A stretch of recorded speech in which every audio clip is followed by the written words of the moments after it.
বন্ধুরা, এখানে আমি পেঁয়াজ, তারপরে রসুন, আদা, ধনে, জিরে, তারপরে হচ্ছে লঙ্কাটা পেস্ট করা আছে, আর হচ্ছে এখানে নুন, হলুদ সব কিছুই দিয়ে দেবেন। দিয়ে যেরকম দেয় ধনে, জিরে সব কিছু দেওয়া।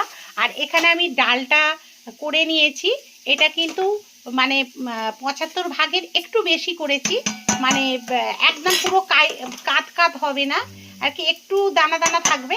আর এখানে হচ্ছে মাছের এই যে মুড়োটা আমি কোথায় রাখবো তাই জন্য এটাই ঢেলে দিয়েছি।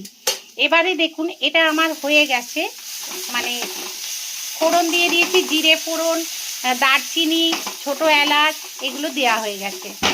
ঠিক আছে, এবারে আমি এটাকে ঢেলে দেবো এর মধ্যে, দিয়ে নুন মিষ্টিটা দিয়ে দেবো।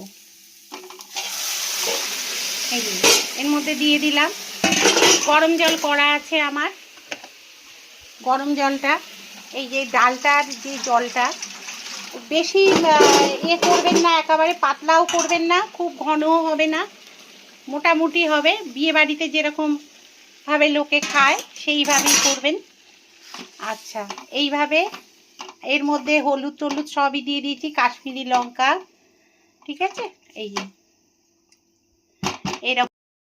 এর মধ্যে দিয়ে দিলাম আদা,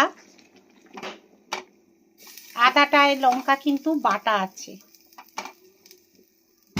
ঠিক আছে, এবারে দিয়ে দেবো এখানে নুন।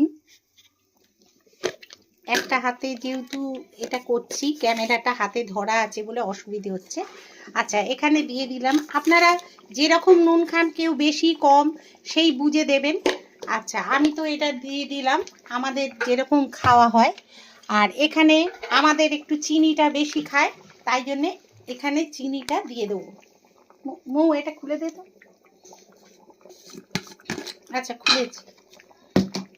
এখানে চিনিটাও দিয়ে দিচ্ছে, একেবারে যতটা বুঝবেন দেওয়ার দরকার আছে ততটা দিয়ে দেবেন।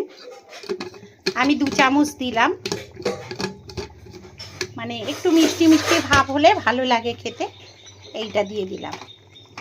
এবার মুড়োটা পারবেন যদি একটু ভেঙে ভেঙে দেবেন, সবার পাতে থালে পড়বে। ঠিক আছে, এই ব্যাস হয়ে গেল। এবার ঘি গরম মশলা দিয়ে নামিয়ে ফেলবেন, ব্যাস ডাল রেডি।